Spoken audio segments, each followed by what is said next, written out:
오늘 본문 12절과 13절을 같이 읽어보겠습니다.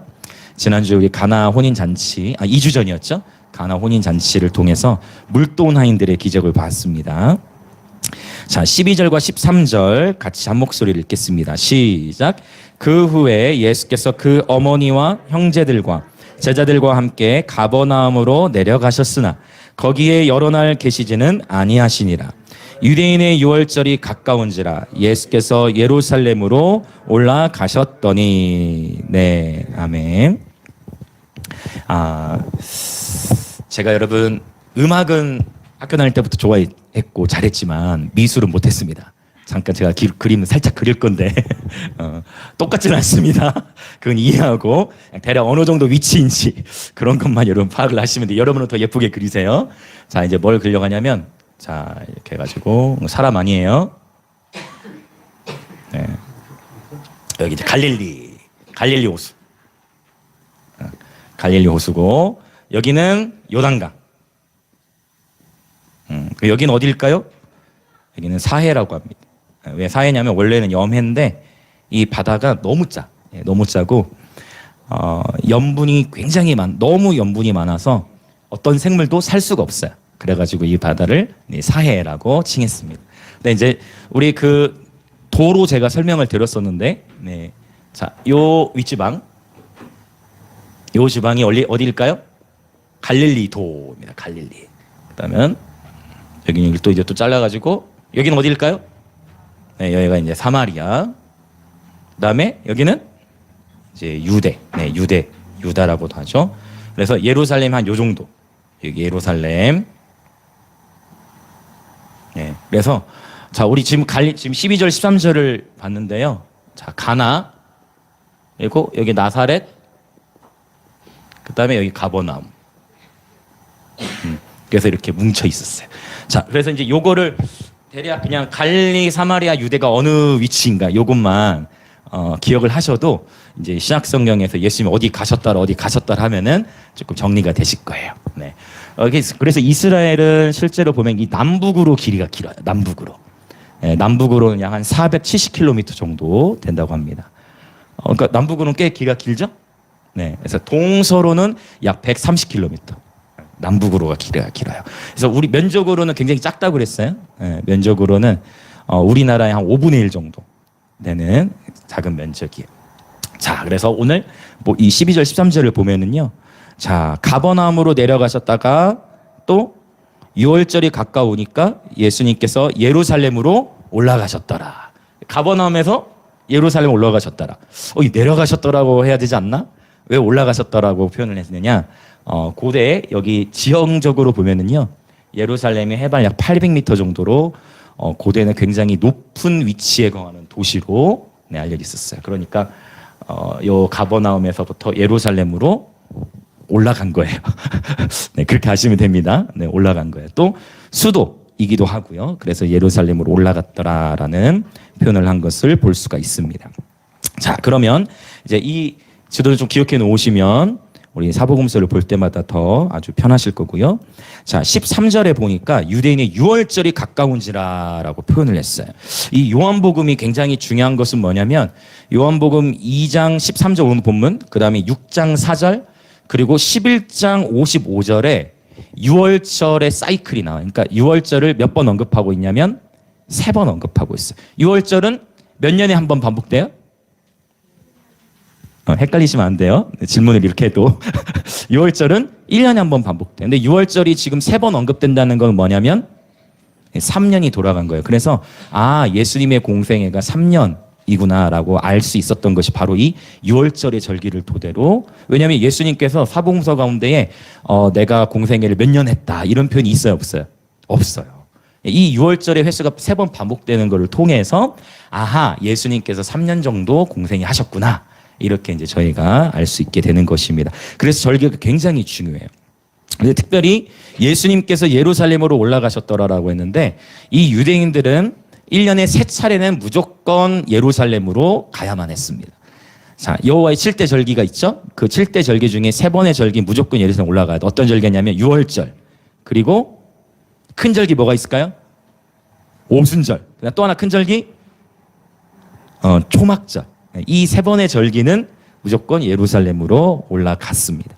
자, 예수님께서도 그 유대 전통을 따라서 예루살렘으로 지금 올라가시는 거예요. 자, 이제 문제는 드디어 14절. 아주 큰 이슈가 생겼어요. 자, 14절부터 16절을 다 같이 읽겠습니다. 14절부터 16절 시작.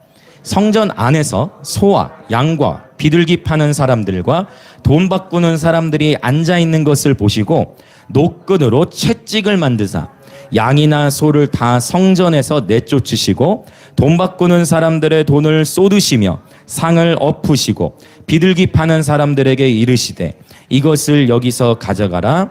내 아버지의 집으로 장사하는 집을 만들지 말라 하시니. 아멘.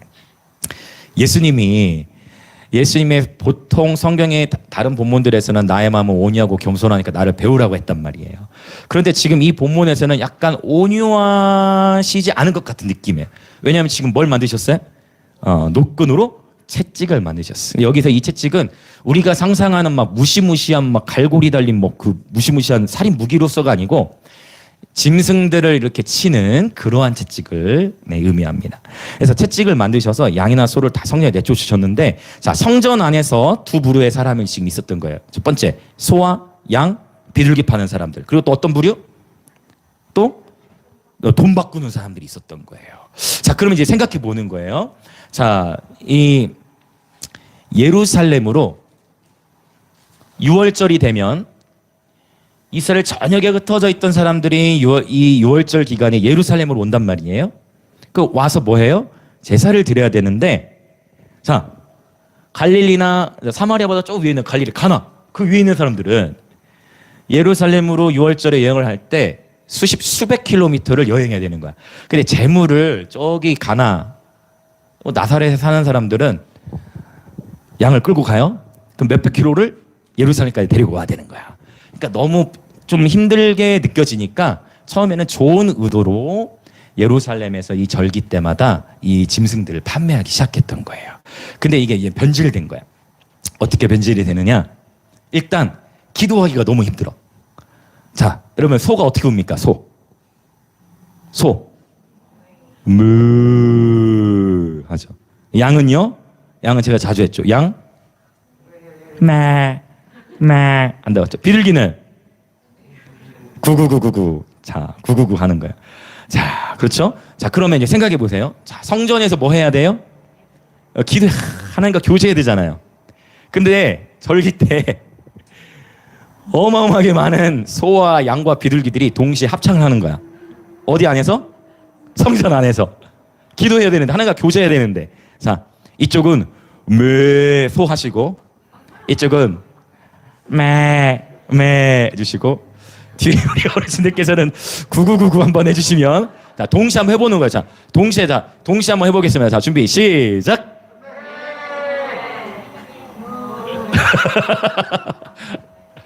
여러분 상상해 보세요. 그러니까 지금 몇십 마리 안 되잖아요, 여기는. 그런데 거기서는 수백 수천, 여러분 어마어마하게 많은 짐승들이 계속 막 하고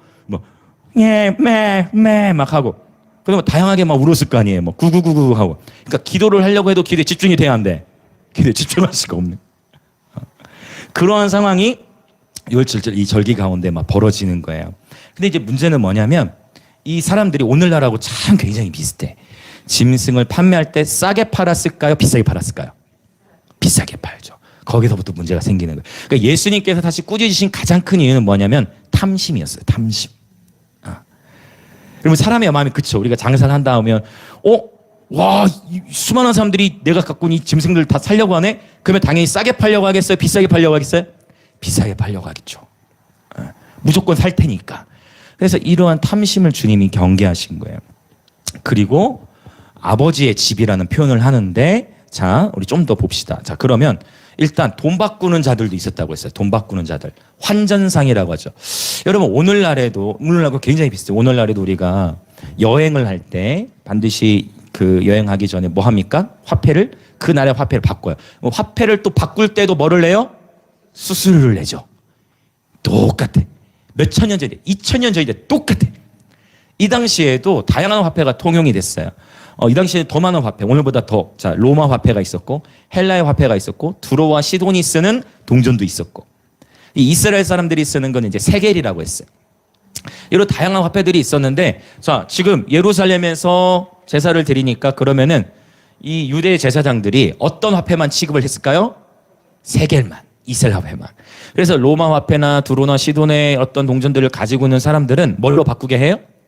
세겔로 바꿔서 성전세를 내게 한 거예요. 성전세. 우리도 세금을 내죠. 참 여러분 똑같아요. 세금을 내잖아요. 1년에 한 번 우리 이 세금, 뭐 부가가치세 이런 거 세금 정산, 연말 정산 다들 하실 텐데, 그래서 성전세를 내는데 이스라엘 사람들은 성전세를 1년에 한 번 낼 때 반세겔을 냈어요. 반세겔. 반세겔이면 어느 정도 양이 되느냐? 노동자의 이틀 품삯, 이틀간 일한 정도의 수입을 내는 거예요. 예수님께서 마태복음 17장에 보면 베드로랑 대화하시다가, 야, 가이사의 것은 가이사에게, 내가 드릴 건 내가 하나님께 드릴 건 하나님께 드려라 하면서, 베드로야 너 저기 가가지고 낚시해라. 그러면 너 그 물고기를 건질 거야. 그 물고기가 한 세겔을 갖고 있을 거야. 그 한 세겔로 나와 너를 위하여 내라, 이렇게 표현해. 그러니까 반세겔을 낸다고 했잖아요. 성전세를. 그러니까 반세겔이니까 그럼 한 세겔이면 몇 명이 1년치 세금을 내는 거예요? 두 명씩. 그래서 나와 너를 위하여 내라는 말씀이 어떤 신비한 영적 비밀이 있었던 게 아니고 반세겔, 성전세가 반세겔일 때 나와 너 거 우리 거 세금 네가 내라. 고기 건져서 거기 그 고기가 한 세겔을 갖고 있을 거야. 그 세겔로 세금을 내라, 이런 표현이었어요. 그래서 이제 세금을 내야 되는데 그 성전세를 낼 때 환전하면서도 환전 수수료도 싸게 받았을까요? 비싸게 받았을까요? 비싸게 받았어요. 그러니까 이러했던 어떤 탐심의 그런 문화들을 주님께서 직접 꾸짖으신 건데, 자, 그러면 이제 좀 더 전진해 봅시다. 자, 16절을 보면은요, 참 주님은요, 너무 이 와중에도 자상하신 게 뭐냐면, 15절에서 양이나 소를 다 성전에서 양소를 내쫓으실 때는 채찍으로 내쫓았거든요. 근데 비둘기 파는 사람들한테는 그냥 말씀으로 바로 권면을 하셨어요.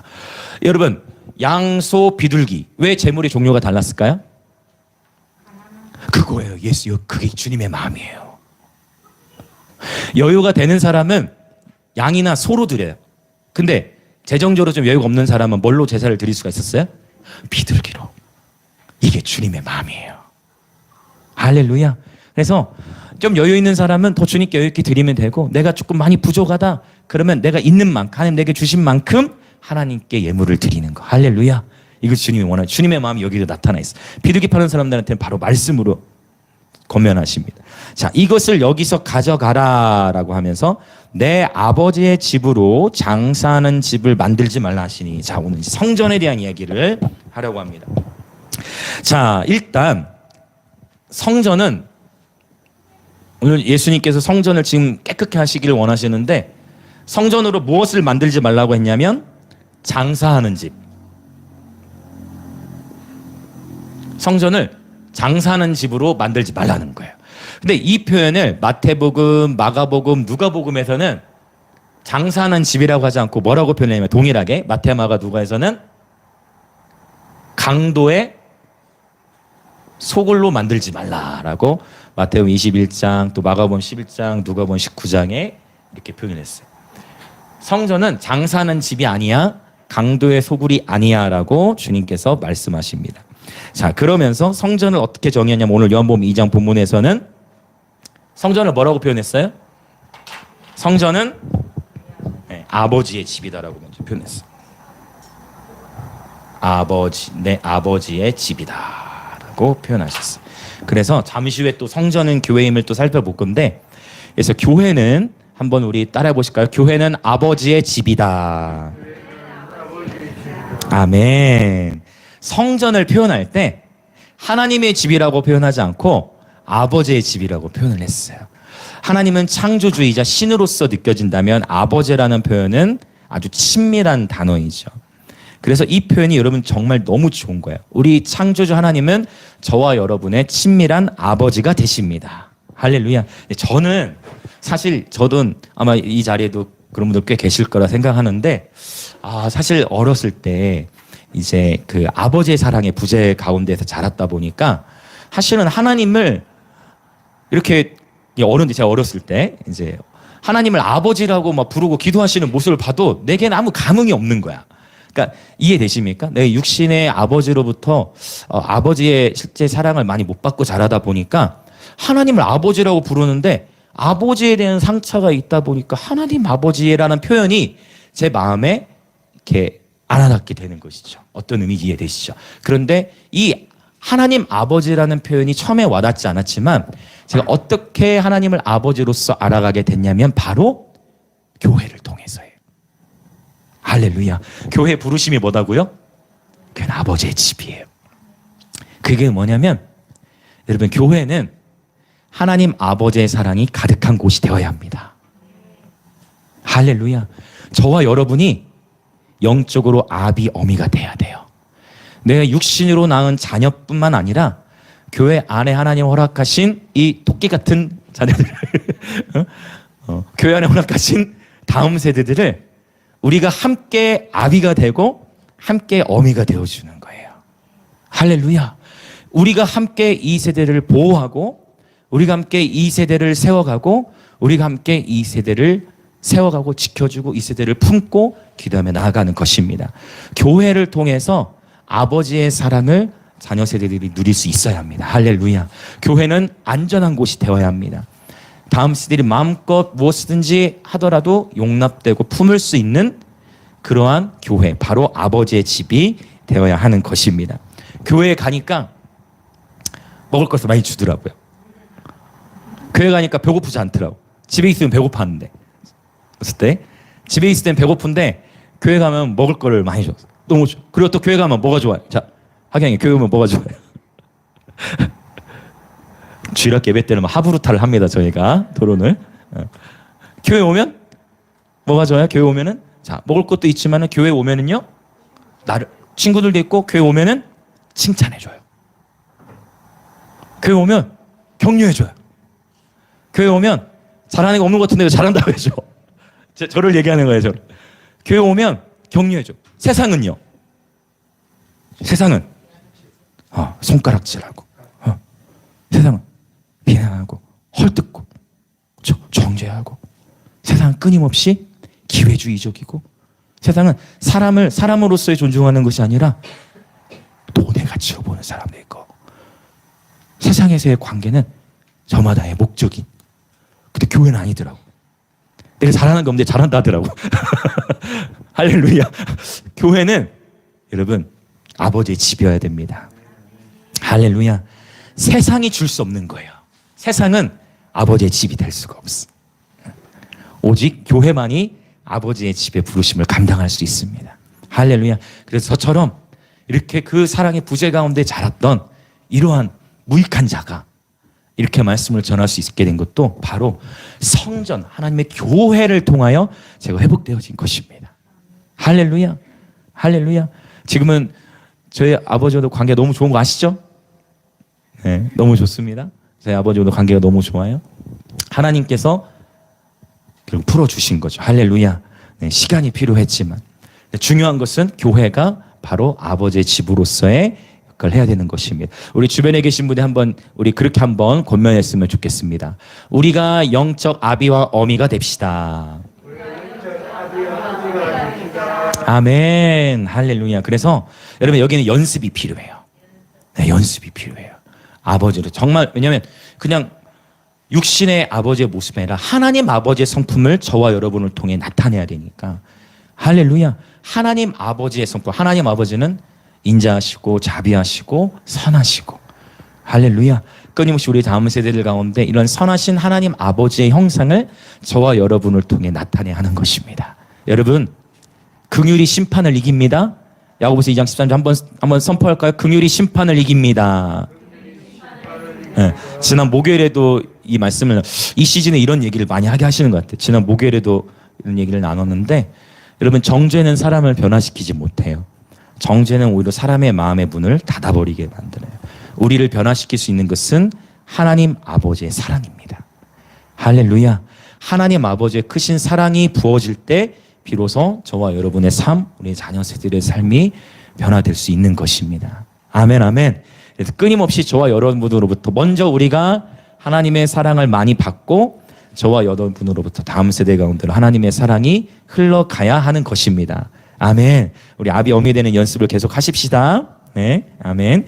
자, 그래서 교회는 아버지의 집이다라는 것입니다. 첫 번째 기능. 자, 그다음에 이제 두 번째.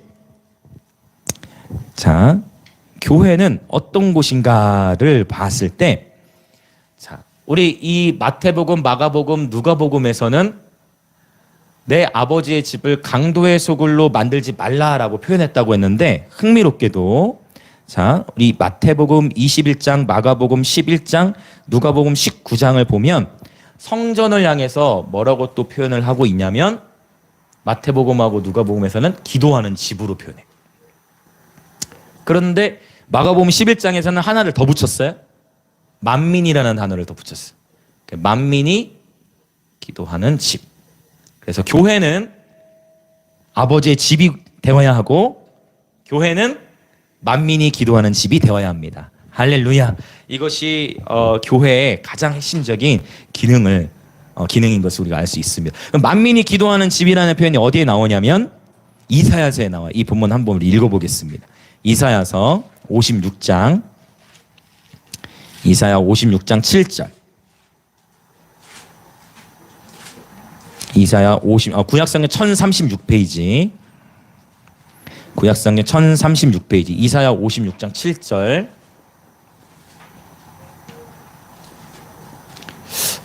그래서 이 사복음서를 볼 때 이렇게 비교해 보면 참 좋아요.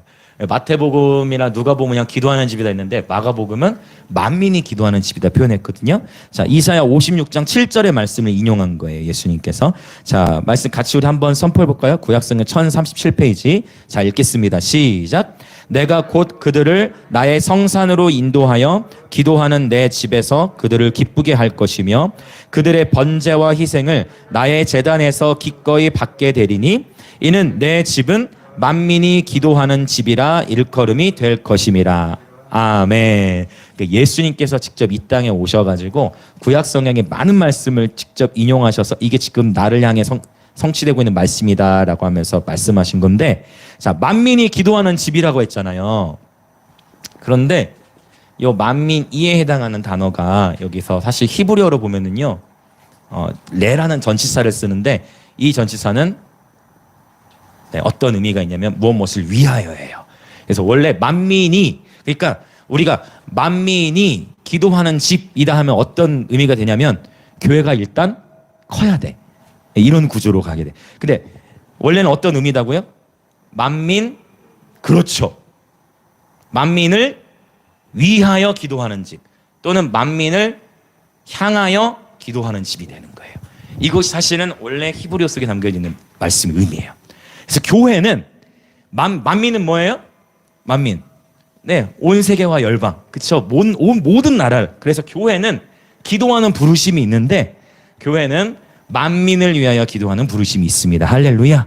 우리 영광의 임재 교회는 만민을 위하여 기도하는 집임을 예수님의 이름으로 선포합니다. 우리 영광의 임재 교회는 아버지의 집임을 선포합니다. 이 교회의 가장 큰 부르심 중 하나예요. 제가 감사한 것은 우리 예수 전도단의 DTS 팀들, 하와이에서 오는 DTS 팀들이 있는데 지난번 저희 거리 예배 오고서 너무 좋았나 봐요. 네, 그래서 막 복음 전도가 막 되어지고 그래서 해마다 연주공원에 오기로 했어요. 그래서 내년 1월에도 1월, 2월 중에도 또 하와이에 있는, 여러분 신기하게 우리는 하와이 가고 싶어 하잖아요. 아닙니까? 여러분 우리는 하와이 가고 싶어 하잖아요. 가고 싶죠? 다음에 갑시다 우리 예배하러. 거기서도 사역 요청이 들어오겠지. 우리가 하와이 가고 싶어 하는데 하와이에 DTS 훈련 받으러 온 팀들은 어디로 오고 싶어 한다? 어디로 오고 싶어 한다? 김해. 어디로 오고 싶어 한다? 김해로 오고 싶어 한다. 여기서 예배하고 싶다는, 전도하고 싶다는. 할렐루야. 그래서 매년마다 현재 계획으로는 DTS 팀들 훈련 코스로 아울리치를 여기로 올 거래요. 같이 우리 와 한번 하실까요? 시작. 와, 우리 하나님께 영광의 박수. 나사렛에서 뭐 선한 것이 날 수 있느냐? 날 수 있어요. 할렐루야. 이 표현 기억하시죠? 네. 하나님이 하시는 거예요. 그래서 진짜 너무 신기하죠. 우리가 하와이를 가고 싶어 하는데 하와이에 훈련받으러 오는 사람들이 여기로 여기 그거 훈련받는데 훈련받는 사람들 1,000만 원 이상 내요. 근데 저희 기밀을 또 온다는 거예요. 할렐루야. 네. 이사야 60장에 보면 하나님의 영광이 임한 도시 가운데로 열방의 왕들이 왕래하는 일이 있다라고 표현했어요. 이렇게 하나님의 사람들, 전 세계 하나님의 사람들이 이 기회 땅으로 왕래하는 것은 이 기회 땅의 놀라운 축복인 줄 믿습니다. 할렐루야, 할렐루야. 네. 교회는 만민을 위하여 기도하는 집이에요. 최근에 감사한 것은 다들 바쁘실 건데 또 뭐 목요일, 금요일 이렇게 막 다 철야하시고 기도하시는 분들이 있어서 감사합니다. 바로 이러한 기도를 통해 영광의 임재 교회가 세워져 가는 것인 줄 믿습니다. 아멘, 아멘, 할렐루야. 교회는 만민을 위하여 기도하는 집인 것입니다. 놀라운 하나님의 부르심이지요. 자, 그래서 교회는 얼마나 크냐 작냐, 외향적으로 많은 수가 모이느냐 이것이 중요한 것이 아니고 바로 하나님이 우리를 부르신 이 부르심, 교회가 아버지의 집으로서 기능하고 만민을 위하여 기도하는 이러한 기도하는 집으로서의 기능을 갖는 것이 중요하다라는 것입니다. 자, 이제 다시 오늘 본문으로 돌아오면 예수님께서 이제 이렇게 말씀하시고, 자, 아버지의 집으로 장사하는 집을 만들지 말라, 또 강도의 소굴로 만들지 말라라고 표현했어요. 특별히 여러분 이게 참 흥미로운 것은 우리가 이 마지막 시대를 살아가는 데 있어서 교회들이 깨어 있어야 될 것 중에 하나가 뭐냐면 탐심을 경계하는 것입니다. 그래서 교회가 커지면은 그게 축복이지만 축복인과 동시에 교회는 더 깨어 있어야 되는 거예요. 교회가 커지면서 많은 사람들이 예루살렘으로 모여들면서 어떤 문제가 생겼다? 탐심의 문제. 수수료를 막 더 받고 이런 문제가 생겼다는 거예요. 그 사람이 교회가 커지면 커질수록 더 정신을 바짝 차려야 돼. 오히려 커지는 게 굉장히 위험할 수 있다는 거. 왜? 그럼 뭐에 문제가 생긴다? 돈의 문제가 있어. 그래서 막 돈으로 인해서 막 싸우고 당회에서도 막 전쟁이 일어나고 막 그렇죠? 막 이런 막 갈등들이 일어난 이유가 다 결국 만몬과 연결되는 거예요. 마지막 때 만몬과의 전쟁이 치열하죠. 마태복음 6장에 보면은 하나님과 뭐를 겸하여 섬길 수 없다? 재물을 겸하여 섬길 수 없다. 마태복음을 기록한 마태의 직업이 뭐였습니까? 세리였어요, 여러분. 뭐 만진 사람? 돈 만진 사람. 그렇죠? 마리란다. 마태는 이 돈의 위험을 알았어. 왜? 제가 돈을 많이 만져왔거든. 네. 자, 어쨌든 그래서 이 탐심을 경계해야 됩니다. 골로새서 3장에 보면 탐심은 곧 우상 숭배라고 표현하셨어요. 할렐루야. 그래서 교회는 늘 정신을 바짝 차리고 깨어 있어야 됩니다. 할렐루야. 저희 교회도 이제 1월 둘째 주가 되면 2020년도에 사용한 이제 재정을 간략하게 보고하는 시간을 가질 거예요. 네. 자, 재정이 있어서 굉장히 교회는 투명하게 잘 사용할 수 있어야 되죠. 자, 우리 16절까지 읽었죠? 17절 읽어보겠습니다. 시작. 제자들이 성경 말씀에 주의 전을 사모하는 열심히 나를 삼키리라 한 것을 기억하더라. 오케이. 이 제자들은요, 예수님이 내 아버지의 집을 장사하는 집으로 만들지 말라라고 말씀하시는 것을 들었을 때에 이게 지금 시편 69편에 있는 말씀인데, 아하, 역시 우리의 예수님이 곧 메시아야. 시편 69편의 말씀을 성취하고 계시는구나 라는 것을 알고 있었습니다. 기억하고 있었던 거예요. 우리 예수님이 곧 메시아시구나.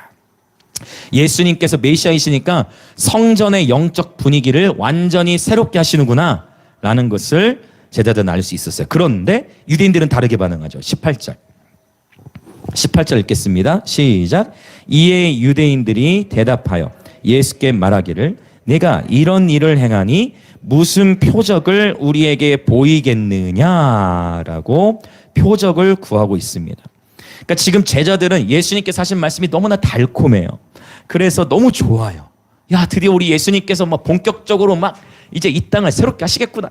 이게 막 벌써 성전 새롭게 하기 시작하셨구나. 제자들은 이제 메시아에 대한 기대감이 막 일어나고 있어. 근데 유대인들은 어떻게 해요? 예수님이 하시는 일에 대해서 뭐라고 얘기해요? 딴지 걸죠. 예수님께 말하는 거예요. 아니, 예수, 지금 이런 일을 행하고 있는데 무슨 표적을 우리에게 보여줄 거야? 당신 진짜 메시아 맞아? 라고 이렇게 딴지를 거는 거예요. 이렇게 딴지를 거는 가장 큰 이유는 역시 뭐였다? 탐심이다. 왜? 지금 그들은 뭐 해야 돼? 팔아야 되잖아요. 장사해야 되잖아요. 장사해야 되잖아요. 근데 예수님께 어떻게 버리셨어요? 내쫓으셨잖아요. 장사를 못하게 되었잖아요. 그래서 이 예수님께서는 이들의 탐심을 지금 꾸짖으신 것을 볼 수가 있어요. 이 유대인들은 굉장히 지금 마음이 힘든 상태야. 근데 예수님한테 따로 딴지를 걸 수 있어, 없어? 없어. 왜? 그 말이 맞거든. 딱 걸렸거든. 근데 뭐예요? 화가 나니까 예수님한테 어떻게 해서든지 어떻게든 예수님의 티켓을 거는 거예요. 어떻게든 예수님 꼬투리 좀 잡으려고 어떻게든 예수님한테 딴지를 거는 거야. 여러분, 이거는 굉장히 미묘한 부분이에요. 지금 예수님께 이 딴지를 거는 이 부분은 뭐냐면 이 유대인들의 마음이 지금 어떻다는 거야. 마음에 지금 뭐가 나 있는 마음이 지금 너무 힘든 거야. 그러니까 자꾸 뭐 해요? 예수님 어떻게 해서든 예수님의 허점을 찾아내려고 어떻게 해서든지 이렇게 꼬투리를 잡아가지고 예수님을 어떻게든지 깎아내리려고 하는 그 마음에 숨은 의도가 있다 없다? 있다는 거예요. 그렇죠. 자, 이런 상황 속에서 예수님께서 반응하시는 것을 한번 보도록 합시다. 자, 19절의 말씀 같이 읽겠습니다. 시작. 예수께서 대답하여 이르시되 너희가 이 성전을 헐라? 내가 사흘 동안에 일으키리라. 여기서 이제 유대인들은 이제 헛딱지 돌아버렸어. 완전히 돌아버렸어. 자, 왜 돌았느냐? 자, 이제 보세요. 20절 읽어봅시다. 20절. 자, 이 예수님이 이 말씀 때문에 이제 드디어 딱 걸렸어. 예수님 딱 걸렸어. 안 그래도 예수님 하는 행동이 마음에 들어요, 안 들어요? 안 그래도 예수님 하는 행동이 마음에 안 들어가지고 어떻게 해서든지 지금 꼬투리 잡으려고 마음에 못 왔기 때문에 지금 기다리고 있었는데 딱 걸렸어. 이 성전을 헐고 사흘 만에 일으킨다고? 자, 20절 읽어보겠습니다. 20절 시작. 유대인들이 이르되 이 성전은 46년 동안에 지었거늘 네가 3일 동안에 일으키겠느냐 하더라. 오케이, 딱 걸렸어요. 유대인들이 어떻게 반응하냐면, 자, 원래 이 성전 모세 성막 이후에 성전이 여러 차례 있었죠. 먼저는 자, 예루살렘 성전이 있었죠. 솔로몬 성전. 솔로몬 성전은 약 BC 960년경에 만들었는데 이것도 결국 무너졌고, 그 다음에 수르바벨 성전이 있었어. 수르바벨 성전은 약 BC 520년.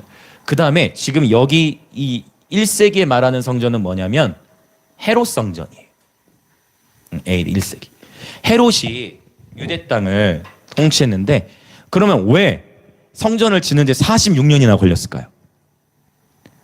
헤롯 성전인데 왜 46년이나 걸렸을까요? 일부러 저렇게 한 거야. 왜냐하면 유대인들의 마음을 살려고. 헤롯이 내가 너희들을 위해서, 너희 유대인들을 위해서 이렇게 아름답게 성전을 짓고 있어. 그러니까 나를 섬겨. 나를 좀 도와줘. 무슨 말 이해되세요? 우리 대선 때마다 국회의원들이 나와서 막 거리에서 인사하죠. 대선이나 뭐 우리 투표 때마다 막 공약, 여러분 사랑하고 존경하는 국민 여러분, 항상 사랑하고 존경한대. 존경하는 국민 여러분, 항상 사랑하고 존경한대. 그렇죠? 사랑하고 존경한다고 막 말하면서 막 하잖아요. 선거 끝나면 다시 없고, 그렇죠? 그처럼 헤롯도 유대인들의 마음을 얻어야 됐거든. 헤롯이 선택한 전략이 뭐예요? 성전을 지어주는데 최선을 다해 짓는 모습. 근데 일부러 빨리 안 지어. 빨리 짓고 나면 이 유대인들의 마음이 돌아설까봐 오래오래 걸려서 지었는데 몇 년을 걸린 거예요? 46년에 걸려서 성전을 지은 겁니다. 아주 교묘하죠. 헤롯이, 성경의 다른 말씀 보면 헤롯을 여우로 표현한 그런 표현이 있습니다. 아주 꾀가 많았어요. 자, 이런 상황 속에서 이제 예수님이 뭐라고 대답하시는지, 자, 요한이 증거합니다. 21절과 22절을 한번 읽어보겠습니다. 21절, 22절 시작. 그러나 예수는 성전된 자기 육체를 가리켜 말씀하신 것이라. 죽은 자 가운데서 살아나신 후에야 제자들이 이 말씀하신 것을 기억하고 성경과 예수께서 하신 말씀을 믿었더라. 자, 아멘. 아하, 예수님께서 하신 말씀이 뭐냐면, 자, 이 성전, 예수는 성전된 자기 육체를 말씀하신 거래요. 여기 자기 육체라는 단어는 말 그대로 몸이라는 단어를 갖고 있어요. 몸, 바디, 육체를 의미해요. 그래서 성전된 자기 육체를 가리켜 말씀하시리라. 사실 제자들도 이 말씀을 다 깨달았어요? 못 깨달았어요? 처음에는 못 깨달았습니다. 언제 깨달았을까요? 예수님께서 십자가에서 죽으시고 3일 있다가 부활하신 이후에서야 비로소 이 말씀을 깨닫게 된 거예요. 여기 지금 놀라운 비밀을 깨달았는데 신앙생활을 헤롯 성전 46년 이 헤롯 성전 짓는데 얼마나 걸렸다고요? 46년 걸렸다 했죠. 이 새 성전 예수님이 새 성전이시죠. 자기 육체라고 하는데 이 새 성전 짓는 데는 며칠 걸린 거예요? 이 성전 짓는 데 며칠 걸렸다? 3년 만에 지어진 거예요. 이 성전은. 이 얘기는 뭐냐면 복음의 능력을 깨달으면 할렐루야, 복음의 능력을 깨달으면 3일 만에도 거룩한 성전이 되는데 복음의 능력을 깨닫지 못한 채 율법적으로만 신앙생활을 하면 46년 동안 종교 생활을 해도 주님을 만나면 웃을 수 있는 거예요. 이거 굉장히 무서운 말씀이기도 하지만 우리에게는 도전이 되는 말씀이에요. 할렐루야. 왜? 내가 인격적으로 지금 바로 오늘 여러분 결단하는 거예요. 바로 오늘이 저와 여러분 예수님을 만나는 날인 줄 믿습니다. 바로 오늘 다시 한번 우리의 마음 성전을 주님께 봉헌할 거예요. 할렐루야. 자, 예수님께서 성전된 자기 육체를 말씀하신 거라고 표현을 하셨는데 이 표현은 한번 따라해 봅시다. 예수님의 몸이 곧 성전입니다. 헬로로 소말하니까 예수님의 몸이 곧 성전이다 했어요. 예수님의 몸이 곧 성전이다? 이거 성전, 몸이 곧 성전? 자, 이 표현하면 우리가 떠올라지는 게 있어야 돼. 우리 말씀 한번 보겠습니다. 고린도전서로 한번 가봅시다. 고린도전서 3장 16절. 고린도전서 3장 16절. 자, 같이 읽어볼까요? 자, 시작. 너희가 하나님의 성전인 것과 하나님의 성령이 너희 안에 계시는 것을 알지 못하느냐. 아멘. 와. 자, 우리가 뭐다고요? 하나님의 성전이라고 표현하고 있습니다. 맞죠? 17절도 읽어봅시다. 17절 시작. 누구든지 하나님의 성전을 더럽히면 하나님이 그 사람을 멸하시리라. 하나님의 성전은 거룩하니 너희도 그러하니라. 아멘. 자, 한 군데 더 볼게요. 우리 고린도전서 6장으로 가봅시다. 6장. 3장에서 6장으로 넘어가요. 신약성경 270페이지예요. 고린도전서 6장. 자, 18절부터 20절도 한번 읽어보겠습니다. 시작. 음행을 피하라. 사람이 범하는 죄마다 몸 밖에 있거니와 음행하는 자는 자기 몸의 죄를 범하느니라. 너희 몸은 너희가 하나님께로부터 받은 바 너희 가운데 계신 성령의 전인 줄 알지 못하느냐? 너희는 너희 자신의 것이 아니라 값으로 산 것이 되었으니 그런즉 너희 몸으로 하나님께 영광을 돌리라. 아멘. 자, 그러면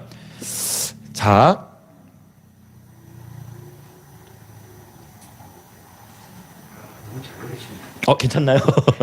어떻게 그러다 보니까 팔다리가 비슷한 것 같아, 길이가. 배가 좀 크죠? 곤충 같나요? 자, 사람이라고 보시고,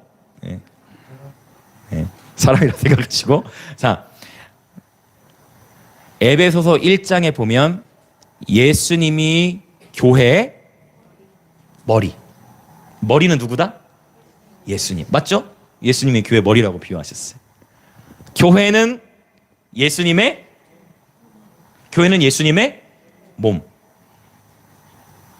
그렇죠. 그리고 지금 여러분 기가 막혀.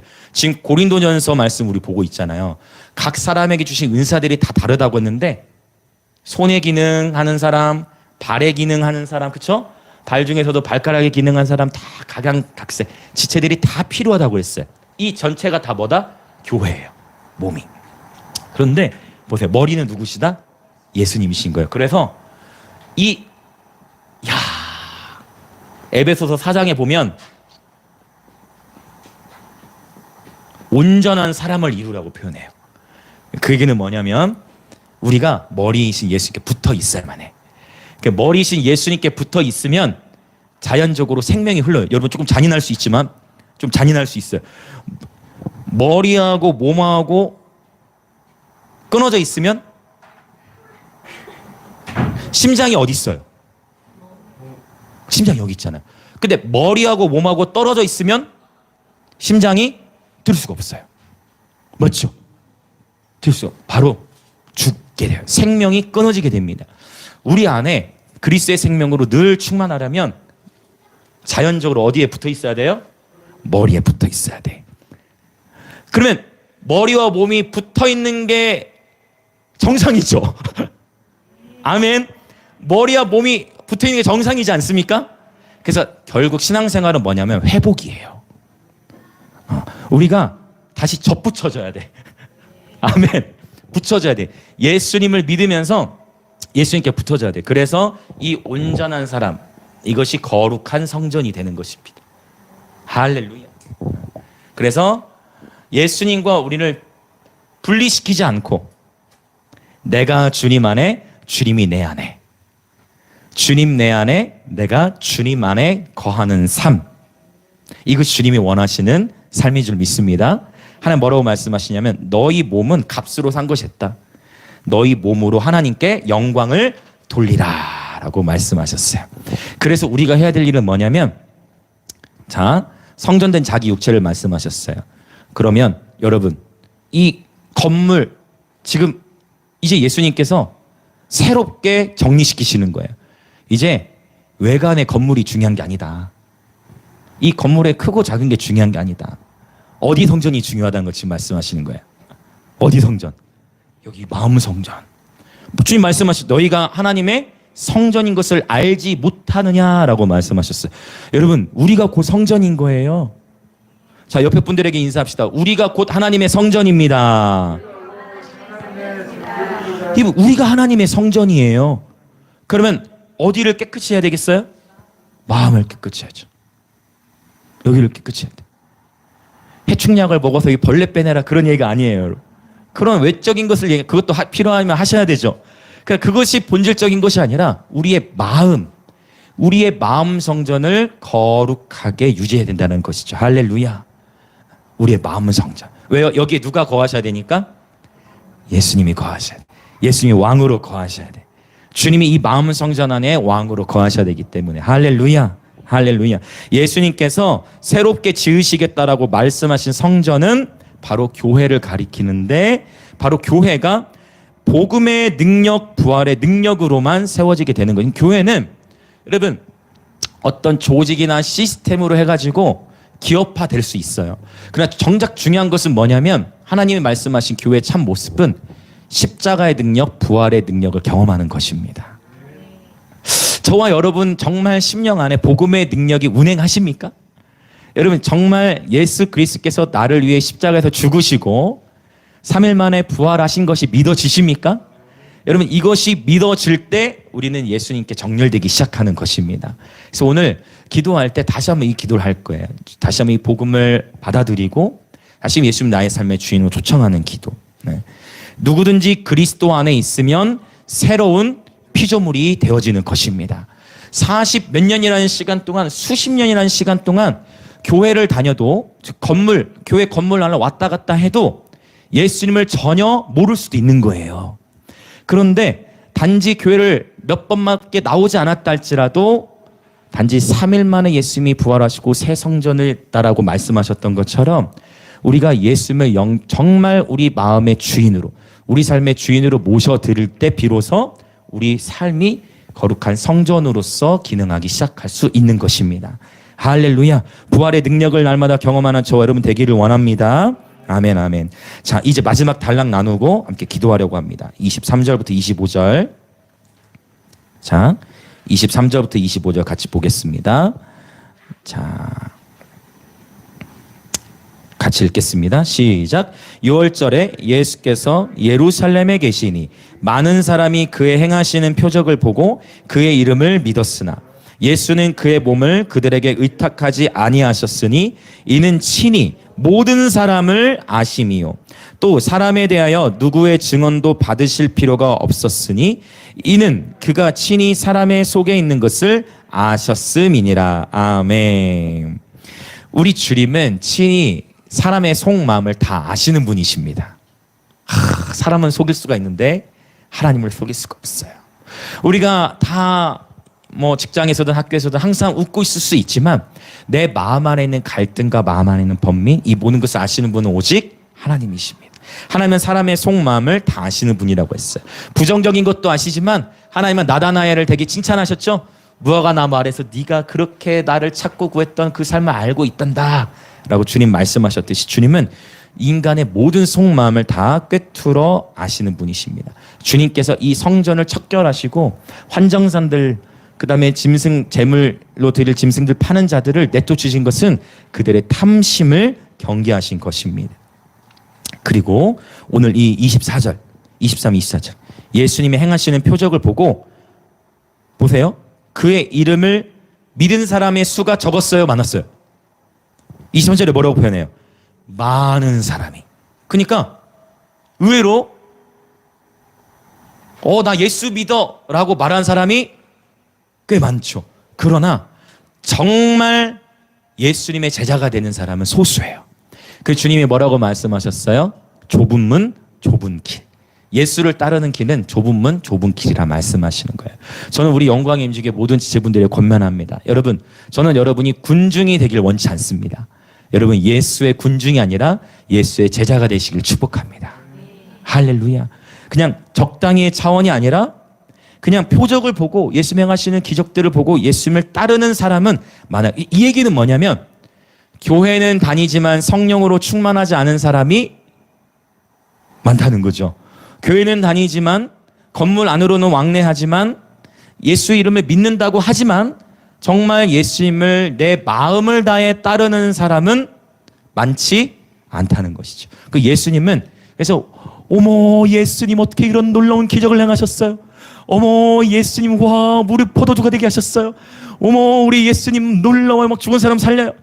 그런데 결국 예수님 십자가 할 때는 어떻게 했어요? 예수님을 버려버렸죠. 그런데 흥미롭게도 예수의 무덤가를 지켰던 사람들은 다 누구였더라? 여인들이었더라. 여인들이었더라. 예수의 무덤가를 지켰던 자들은 여인들이었더라. 할렐루야. 여러분, 예수의 제자가 되시길 축복합니다. 그냥 교회 건물을 왔다 갔다 하는 것이 아니라 정말 교회가 아버지의 집으로서 기능하고 기도하는 집이 돼야 되는 것입니다. 여러분에게 도전합니다. 하나님께서 오늘 여러분을 영적 아비와 어미로 콜링하십니다. 하나님께서 여러분을 열방을 위하여 기도하는 집들로 여러분을 콜링하십니다. 할렐루야. 아멘 아멘. 이 시간 같이 우리 한번 기도하겠습니다. 네, 같이 반주해 주세요. 여러분, 신앙생활이라는 것이 어려울 수도 있고 쉬울 수도 있어요. 자, 46년이라는 생활 동안 46년이라는 시간 동안 신앙생활을 했는데 하나님의 은혜를 모르고 율법적으로만 살아갈 수도 있고, 어쩌면 이 중에 목사님 저는 이제 교회 나온 지도 얼마 안 됐어요. 목사님 저는 아직 성경도 잘 몰라요 하는 분이 계실 수도 있어요. 여러분 괜찮아요. 중요한 것은 내가 저는 신앙생활을 몇십 년 했습니다. 이거는 중요치 않아요. 중요한 것은 뭐냐면 목사님 저 아는 것도 많이 없어요. 목사님 저 교회 다닌 지도 얼마 안 됐어요. 목사님 저 모르는 게 투성이에요. 그건 중요치 않아요. 중요한 것은 바로 지금 바로 오늘이란 이 시간 예수님 이 시간 예수님께서 나의 죄를 위하여 십자가에서 죽으시고 장사 지낸 지 3일 만에 부활하셔서 하늘로 올라가셨죠. 예수님만이 나의 삶의 구원자이심을 고백합니다. 그리고 예수님만이 나의 삶의 주인이심을 고백합니다. 여러분 이 고백과 함께 잘 들어보세요. 이 고백과 함께 단순해요. 어려울 수도 있지만 쉬운 거예요. 쉬울 수도 있고 어려울 수도 있어요. 예수님을 내 삶의 구원자이시자 예수님을 내 삶의 주인으로 고백하며 기도할 때 우리 마음을 다해서 우리 마음을 들이며 기도할 때에 비로소 우리가 그리스도 안에서 새로운 피조물이 되는 것입니다. 비로소 우리 마음 안에 성전이 지어지는 것입니다. 그리고 이 마음 성전 안에 주님이 거하십니다. 할렐루야. 이 시간 그래서 같이 기도하실 때 우리 반주 크게 해주시고 다 같이 소리 내서 하나님 앞에 입술로 시인하면서 기도할 거예요. 예수님께서 내 죄를 위해 십자가에서 죽으셨습니다. 그리고 3일 만에 부활하심을 믿습니다. 예수님은 나의 구원자이시고 예수님은 내 삶의 주인이심을 고백합니다. 예수께서 채찍에 맞으심으로, 예수님께서 십자가를 지심으로 내 죄를 담당해 주셨습니다. 예수님 회개합니다. 이제 내 삶의 주인은 내가 아니고 내 삶의 주인이 예수님이심을 고백합니다. 오늘 이 고백을 하는 모든 분들 가운데에 하나님께서 새로운 피조물의 은혜를 허락하실 것이고 우리 마음 안에 하나님의 성전을 아름답게 세워주실 것입니다. 다같이 주여 한번 외치며 통성으로 기도하겠습니다. 주여. 이미 그렇게 많이 고백하셨다 할지라도 다시 한번 이 시간 고백하며 나아갑시다. 주님은 우리 마음의 중심을 다 아십니다.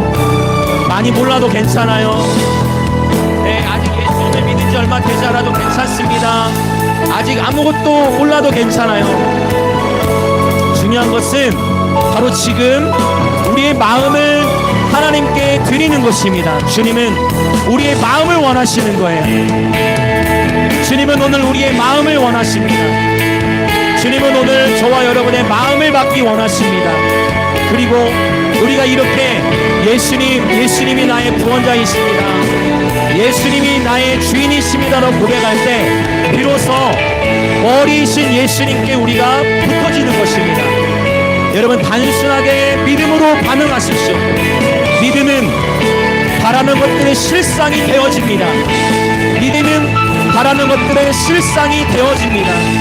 오늘 이 단순한 기도와 함께 예수 그리스도 안에서 새로운 삶을 시작하십시오.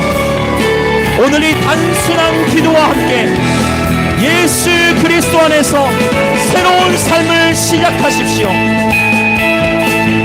그리고 자유함을 얻으십시오.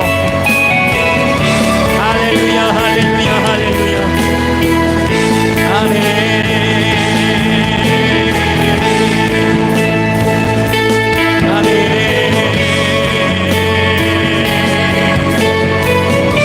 아멘, 아멘, 아멘, 아멘. 할렐루야, 할렐루야.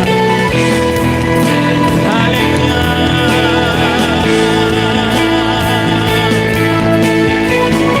아멘, 아멘, 아멘, 아멘. 할렐루야, 할렐루야.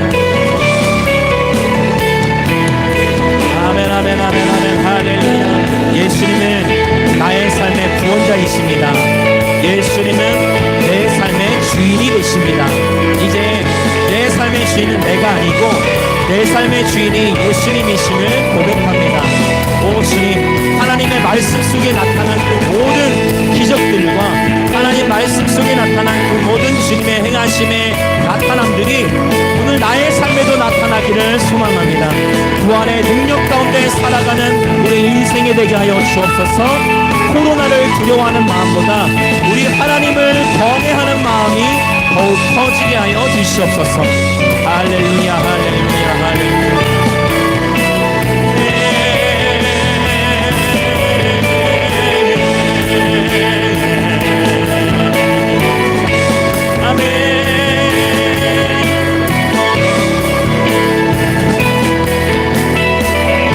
계속해서 기도하기 원하는 것은 교회는 여러분, 교회는 생명이 넘치는 곳입니다. 그냥 똑같은 회사처럼 그냥 기업체가 아니고 교회는 아버지의 사랑이 가득한 집입니다. 그래서 이 시간 우리 함께 기도할 때 영광의 임재 교회는 아버지 하나님의 집임을 선포합니다. 영광의 임재 교회는 만민을 위하여 기도하는 집임을 선포합니다. 그래서 중요한 것은 이 자리에 계신 모든 우리 아비 세대, 어미 세대 분들, 우리가 영적 아비와 어미로서 다음 세대를 품어야 합니다. 나의 육신의 자녀만이 아니라 우리 공동체에게 허락하신 모든 자녀 세대들의 여러분이 곧 영적 어머니이십니다. 여러분이 곧 영적 아비, 우리 나아가야 합니다. 주님, 우리에게 먼저 하나님 아버지의 마음을 부어주십시오. 우리에게 먼저 주님의 마음을, 그 어미의 긍휼을 주님 부어주십시오. 그래야 이 세대를 품게 하여 주시옵소서. 이제 내년부터 더 공식적으로 학생부도 출범을 하게 되어지거든요. 중고등부도. 이 시간 같이 기도할 때 주님, 그렇습니다, 우리에게 하나님 아버지의 마음을 부어주시고 우리 영광임재교회 주님 모든 지체들 가운데에 주님 영적 아비와 어미가 되어질지어다. 서로가 서로를 존중하며 다음 세대를 품고 예배자로 세워가는 공동체 되어질지어다. 요즘에 주일학교 예배 때 제가 깜짝깜짝 놀라는 것은 하나님께서 이 세대 가운데 다니엘에게 부어주셨던 지혜와 총명을 하나님께서 계속 열어주고 계심을 지금 보고 있습니다. 할렐루야. 우리 영광의 임재교회 모든 자녀 세대들 가운데에 주님의 마음을 부어 주시옵소서. 영광의 임재교회는 아버지 하나님의 집임을 선포합니다. 주의 몸된 교회를 통하여 회복이 있을지어다. 이렇게 주여 외치며 동서로 기도합시다. 주여. 아버지, 그렇습니다. 아버지, 우리 교회가 그냥 건물로서 그냥 사람이 많이 모이기를 원하는 아버지 그런 어떤 세상의 가치, 성공의 가치, 어떠한 세상처럼 성공의 가치로 나아가는 것이 아니라 하나님 우리에게 보내주신 한 명 한 명, 하나님 영광의 임재교회로 보내주신 한 영혼 우리가 서로가 서로를 귀히 여기고 서로가 서로를 존중하고 서로가 서로를 세워주며 우리에게 맡겨주신 모든 자녀들, 나의 육신의 자녀만이 아니라 우리 교회 가운데로 보내주신 모든 우리의 자녀 세대들, 우리가 서로에게 영적 아기와 어미로서 살아가게 하여 주시옵소서. 아버지 하나님 아시죠? 아버지 무익한 정도, 하나님 어렸을 때 그 육신의 아기의 사랑의 그 부재 가운데에 살아가야 했지만, 그러나 우리 주님께서 교회를 통하여 아버지의 사랑을 경험케 하셨듯, 아버지의 사랑을 배워가게 하셨듯, 영광의 임재교회가 아버지의 집이 될지어다. 주님 우리에게 하나님 아버지의 긍휼하심, 하나님 아버지의 자비하심, 아버지 정죄와 판단이 아니라 긍휼과 사랑과 자비만이, 긍휼만이 심판을 이기고 주님의 자비와 긍휼하심을 통해 아버지 이 세대가 담대하게 예배자의 군대로 일어날 수 있도록 성령이 우리 가운데 하나님 아버지의 마음을 부어 주시옵소서. 아멘. 아멘, 아멘, 아멘, 아멘, 아멘. 아멘, 아멘, 아멘, 아멘. 오 주님, 이 성전에서 올려드리는 찬양과 경배를 받으시옵소서.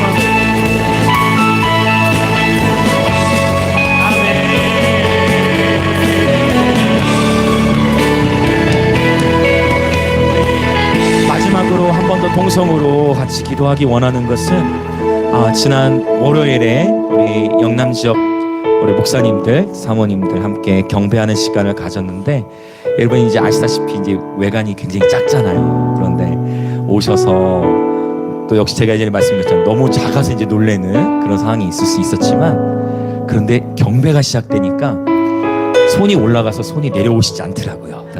어떤 의미 이해되시죠? 네, 그러면서 어떤 한 사모님께서 그런 표현을 하시더라고요. 다니엘 기도회보다 더 이것이 은혜가 넘치는 것 같다 표현을 하시면서, 은퇴하시면 이 교회로 오고 싶다 표현하시더라고요.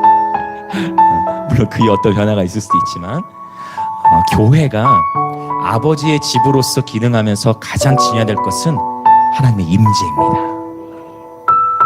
하나님의 임재. 근데 그 주님의 임재가 가득하려면 결국 거룩이에요. 우리의 마음의 성전. 제가 주님 앞에 바로 서야 되고요, 우리 모두가 함께 이 임재의 밭을 기경하는 것입니다. 어떤 의미 이해되시죠? 저 한 사람이 아니라 오늘 이 자리에 함께 하신 우리 영광의 임재의 모든 가족들, 여러분 한 사람 한 사람이 성전이기 때문에 우리 마음의 성전들이 함께 연합되어져서 하나님의 임재에 집중하는 거예요. 우리 마음 성전 한 분 한 분이 집중해서 우리 몸을 거룩한 성전이 되도록 하나님 앞에 내어드릴 때, 이곳이 곧 라마나역과 같이 되어져서 이곳으로 들어오고 나가는 모든 이들이 들어올 때 하나님을 경험하고, 할렐루야, 한 번도 교회를 가보지 않았던 이들이 이 공간으로 들어와 예배를 드릴 때에 예배를 통해 주님을 만나는 일들이 있을 것입니다. 이 시간에 다시 한번 기도할 때 여러분 기억하십시오. 이것은 저 혼자만이 아니라 우리가 함께 이 임재의 밭을 기경해 나가는 것입니다. 그래서 주님, 영광의 임재 하나님 우리 교회 이름에 주셨던 것처럼 하나님 우리 영광 임재교회 각 사람에게 임재하여 주시고 우리가 모여 주의 얼굴을 구할 때마다 임재하시고 하나님 이 공간 가운데 임재하셔서 하나님 이곳이 라마나역 같게 하여 주옵소서. 하나님 교회가 크고 작고 그 외관에 그것이 중요한 것이 아니라 하나님의 임재 분깃에서는 부요하길 원합니다. 하나님 외관으로 사람의 눈에 어떻게 보일지라도 그것이 우리의 관심이 아니라 주님의 임재가 우리의 관심이 되게 하소서. 성령의 충만함이 우리의 관심이 되게 하소서. 그래야 주님 때를 따라 주님 주의 몸된 교회를 아름답게 일으켜 주시옵소서. 오직 이 시간 주님의 임재를 초청하시면서 함께 주여 외치며 기도하겠습니다. 주여. 예 아버지 그렇습니다. 아버지 우리를 더 겸손케 하시고 아버지 우리를 더 낮아지게 하시니 감사합니다. 그러나 우리가 낮아질수록 우리가 더 겸손을 선택할수록 주님의 경이로운 임재하심 이루 말할 수 없는 주님의 경이로운 임재하심 여기가 하나님의 집이로구나 여기에 하늘의 문이 열려있구나 여기가 하나님의 집이구나 야곱이 경험했던 베델처럼 영광의 임재의 교회가 베델이 되어질지어다. 주님 우리를 더 겸손케 하시고 주님 세상의 성공 방식을 따라가는 교회가 아니라 끊임없이 한 영혼 끊임없이 우리 주 예수님을 향한 경배 거룩함과 정결함을 추구하는 교회 오직 좁은 문 좁은 길을 따라가는 교회 많은 이들이 넓은 문과 넓은 길로 나아갈 때에 좁은 문 좁은 길로 나아가는 교회 되게 하여 주시옵소서. 생명으로 인도하는 문은 그 길이 좁고 협착하여 찾는 이가 적으나 그러나 그 생명을 맛본 자들은 그 주님의 선하심을 맛본 자들은 그 좁은 길로 갈 수밖에 없으니 이는 주님의 임재가 우리의 전부요 주님의 임재가 우리의 기쁨이요 주님의 임재하심 우리의 회복의 근원이시기 때문입니다. 오직 주와 함께 날마다 신민이 동행하는 우리 모든 영광의 임재교회 지체들 되게 하여 주시고 이곳에 임하신 성령님 우리 영광의 임재교회 모든 지체들이 가정과 학교와 일터 가운데 행할 때에 우리 마음 성전이 임하신 주님께서 우리 영광의 임재교회 모든 지체들과 함께 하시어 가정과 학교와 일터 가운데에 주님의 영광스러운 임재하심이 운반되어질지어다. 아멘. 오늘 이 시간 겸손히 주님의 마음을 쏟습니다. 오직 주님의 얼굴을 구합니다. 거룩함과 정결함으로 예비된 거룩함으로 예비된 주의 신부들 거룩한 주의 신부들의 군대로 영광 임재를 일으켜 주옵소서.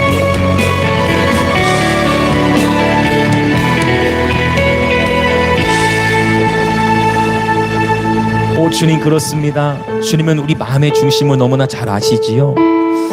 오 주님 삼가 탐심을 물리치라 말씀하신 주님 아버지의 집을 강도의 속을 장사하는 집으로 만들지 말고 아버지의 집 바로 교회는 아버지의 집이자 만민을 위해 기도하는 집임을 가르쳐 주신 주님 오늘 우리의 마음 성전을 깨끗이 하는 시간이 되게 해주셔서 감사합니다. 다시 한번 예수님이 나의 구원자시요 예수님이 나의 삶의 주인이시라고 고백하는 모든 예배자들의 심령 위에 하나님 우리 마음 성전을 새롭게 하시고 예수 그리스도의 부활의 능력을 날마다 누리며 살아가는 예배자들 되게 하시며 하나님 정말 영적 아비와 어미로서 우리가 살아가길 원합니다. 하나님 아버지의 마음을 가득히 부어주셔서 이 세대를 품으며 다음 세대들이 마음껏 아버지 주의 몸된 교회 안에서 뛰놀며 예배자로 세워져 갈 수 있도록 우리 부모 세대 가운데도 영적 아비와 어미의 마음 넓은 마음을 허락하여 주시옵소서. 또한 아버지 만민을 위하여 온 세계와 열방을 위하여 기도하는 집으로서 영광의 임재 교회가 일어나게 하여 주옵소서. 오늘 또 주 앞에 정성껏 예물을 드린 모든 그리스도 몸의 지체들을 축복하여 주시고 주의 몸된 교회는 감비아와 북한, 인도를 넘어 계속해서 대한민국과 열방을 넉넉히 섬길 수 있도록 재정의 기름을 부어 주옵소서. 지금은 우리 주 예수 그리스도의 은혜와 하나님 아버지의 놀라우신 사랑과 성령 하나님의 감화, 감동, 교통하심이